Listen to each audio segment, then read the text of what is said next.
Hey guys, what's going on? Ken Rayder here for Rayder Sports. How are we doing today? So first I would like to wish every one of you a very blessed and happy Independence Day. Hope you all enjoyed the parades, the cookouts, fireworks, and whatever you did. I hope you guys had an awesome time doing it. And I hope you guys remember that today is a celebration of the founding and the freedom of our great nation. And I just want to give some random musings about Independence Day, what it means to me, and some related stories that have come out between sports and Independence Day and Americana and things like that.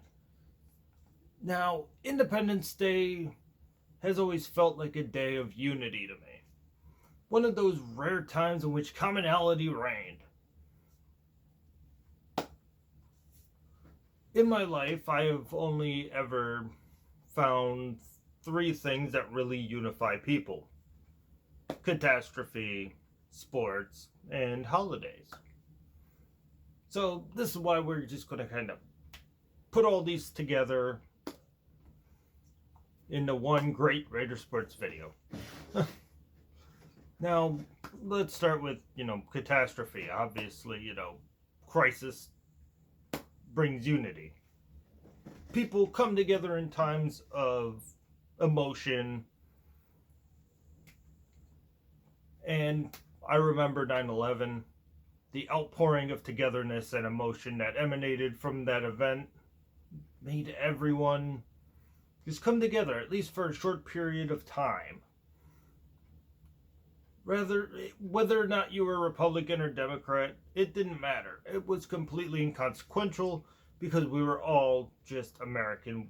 We were all suffering through the pain and sadness. The overwhelming sense of patriotism just shined through all of that, and we all, for a very short time, were Americans. Number two, sports. Whenever we walk into a stadium, we're not Republican, we're not Democrat. We're Northwestern fans, Miami Dolphins fans, we're Florida Gator fans, we're whatever we are. Mets fans, Yankee fans, White Sox fans in my case. It never really mattered what we were. All that matters was your fandom.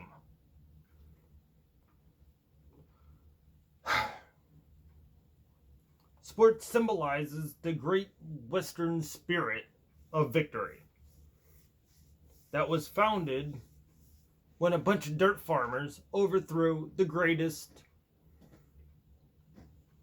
empire the world has ever seen. That empire was the British Empire. An empire to which the sun did not set. They were the greatest underdogs, the true Cinderellas, the hopeless long shots that came through. Sometimes it happened. And this is what we remember.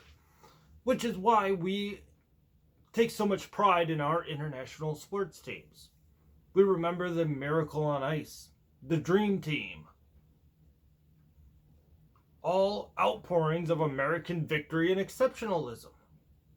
I know that's a buzzword and you're not supposed to say that, but you know what? I'll say it anyway. And as the U.S. women's soccer team really prepares for the World Cup final against the Netherlands, it's got this cloud of political discourse going on over that, where co-captain Megan Rapinoe, when she was asked if she would go to the White House if the team was invited, she said no.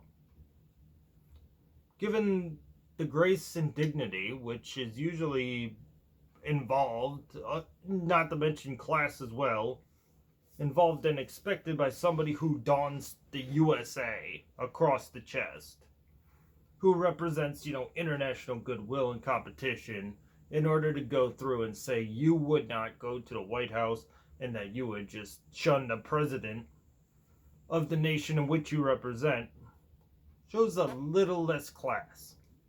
And I'm not saying Trump is, the classiest person in the world, but you should go, you should be greeted with a hero's welcome, and you should allow the nation to celebrate your achievement.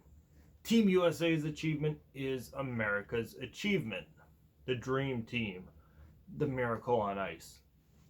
These things are ingrained in the American culture. Number 3, holidays. Independence Day, Christmas. You think of those times when people come together, commonality, and they all have a purpose.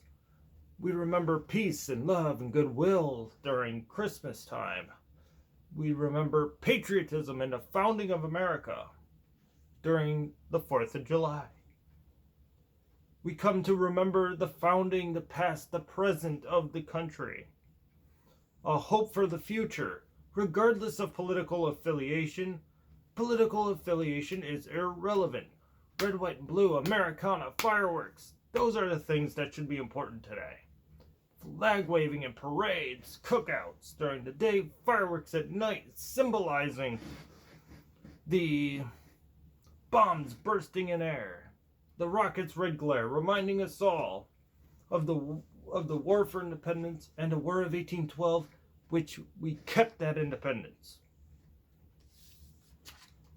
But not even Americana, not even a red, white, and blue shirt, or a shoe in this case, can go unnoticed, can go unimportant.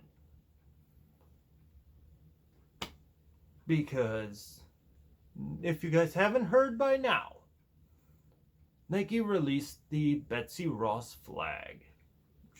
The Nike Air One USA or whatever they're called. I'm not a shoe guy, so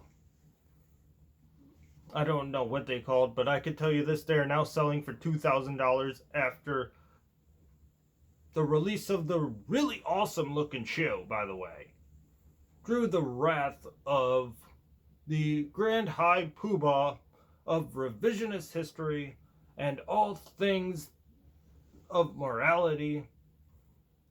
Former NFL quarterback Colin Kaepernick claimed that the flag that represented the original 13 colonies was racially insensitive, and Nike bought into it. They pulled the shoe while it was already being sold, and now the shoe is selling on the internet for over $2,000. He says the flag was used during a time of slavery. He also claims that the flag is being used by hate groups. I can't say if it is or isn't. I don't know. I assume a couple jackasses might be flying it like that. But I didn't see any problem with it when Obama had 2 of them at his inauguration. And so if a couple thousand idiots fly it saying, oh, look, yeah, whatever, you know what, screw them. But no outrage when Obama flew it, because it doesn't make a difference, doesn't change the bottom line of what it means. It symbolizes the original 13 colonies. I could not find anybody to really back up Colin Kaepernick's claim. Most people are saying until yesterday they didn't even know that this was a problem. So, what do we got? I was able to find a Mike Jackson, a CEO and president of Mobius One, who went on CNBC to support Nike and Cap. He said that at the end of his interview, even Nike made the right choice to recall the shoe, saying they should have used the 50-state flag. Well, luckily, I have a 50-state flag because maybe Mr. Jackson doesn't know what the hell he's talking about, or is doing the same revisionist history that Colin Kaepernick is. But we all see this flag. This is the 50-state flag. Now, the problem is that the original flag was about the 13 colonies. That's what the 13 stars stood for. Well, we know this. In about first grade, we realized that we have we have a flag. Each 50 stars represent the 50 states. And every 1, 2, 3, 4, 5, 6, 7, 8, 9, 10, 11, 12, and 13 stripes, guess what those represent? The 13 original colonies of the United States.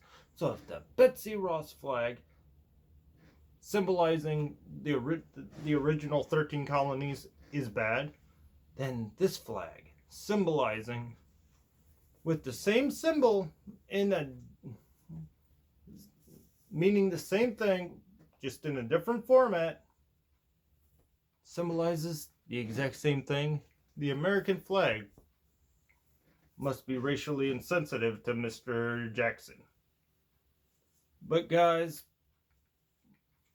I hope, regardless of how you feel about Kaepernick being a useless idiot in my opinion, and in Jason Whitlock's opinion on FS1, you guys have a very blessed and happy Independence Day. God bless America.